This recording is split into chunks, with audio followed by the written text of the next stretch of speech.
What's up, everybody? This is the latest installment of Jermal versus AI. I am Jermal Chandler with tastylive. And look, one of the more interesting things of our era has been the introduction of AI. The adoption has been strong. We've seen it through so many different things. Myself, I was barely using it a year ago, and now I use it in all kinds of everyday things, whether it's, I don't know, looking at how to freshen up an email or looking up some cooking recipe. I mean, it's really that broad. And so naturally, one of the things that we decided to figure out is if AI was becoming a better options trader than, say, a 20-year seasoned options trader. And that's been fun. We've done a couple of those. We've used a couple of different agents.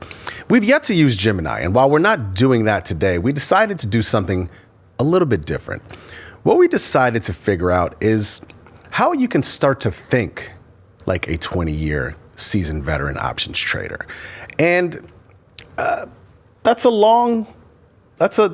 hard thing to do, honestly. I mean, it takes time, right? Obviously 20 years. And so you have to go through probably, I think that's one of the things that these agents can do. They can cut time in half, right? They're very time-saving agents. And so one of the things we decided to figure out is something that I learned very early on in my trading career. Typically when you're trading options, you're learning about the Greeks, you're learning about how things move, moving to the upside. When you're buying calls, that's what you want to win. But there's times where you can buy a call and the stock moves up and you don't make money.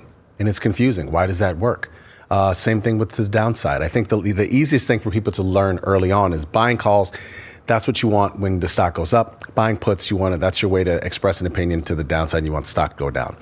But then there's all kinds of things when it comes to options theory that you start to learn about something called theta, time value of an option. And that's one of the harder things, I think, for traders early on to understand about options. So one of the things I had to learn early on in my options trading at a prop firm was, how am I making money? And one of the ways that you do that is the Greeks. And you have to use the Greeks in such a way that every day that goes by, when you have a singular option position, for example, which probably makes it easier if you have one, you figure out at the end of the day, did I make money or did I lose money? And how did that happen? Was it on Delta? Was it from the option moving? Was it on Theta from the time decay of that option? Was it on Vega from volatility? And so I would say that's one of the places to start. As a seasoned options trader of 20 years, what are the ways that you can figure that out? And so I think asking Gemini or whatever other AI agent you may use, that type of question, I think is really interesting because it helps you to understand. One, from the Delta standpoint, you might have made money from an option moving, but you might have also possibly lost some money from a time decay, right? Does one of those outweigh the other? And I think that's an important thing. So that's certainly a question that I would really ask early on. How am I making money? Because it's very important. Sometimes you can make money on an option and not even be sure how it happened. Was it from that option moving because the stock moved in the direction that you wanted it to do? Was it because the theta value, the time value of the option increased or decreased? And again, it changes whether you're long the option or short the option, which maybe early on, I think it's easier for a lot of option traders to be long those options because then it's easier to understand these things, right? So I think using something like this, how does Delta affect your option, right? That's the success metric based on how the stock moves up or down. And again, if you're long calls, then you want Delta to increase and you want the stock to go up and eventually through your strike.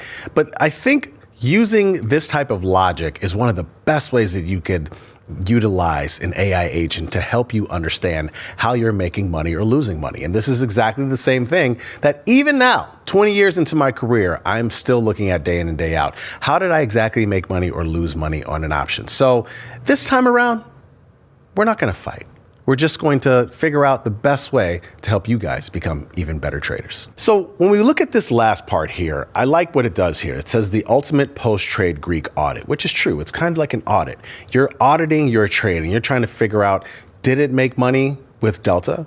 Did it make money with Theta? Was the P&L driven by Vega? I think those are the most interesting things. You could have a situation where a stock moves up. Let's just say it's a tech stock, which is happening a lot right now. Say the stock moves up, not only can you make money if you're long a call on the Delta, but the volatility in a lot of these has been increasing to the upside, which is a little bit different than normal. but you're making money not only on Delta, but on Vega. And oddly enough, you can see the same type of situation if you're long that same call and the stock moves down in a meaningful way. A lot of times the volatility is coming in on the upside. So not only would you be losing on Delta in that situation if you're long a call, but you're losing money on Vega. So ultimately, you have to do this Greek audit and a lot of options to figure out whether or not you made money. So this time around, it's not Jermal versus AI, it's Jermal and AI.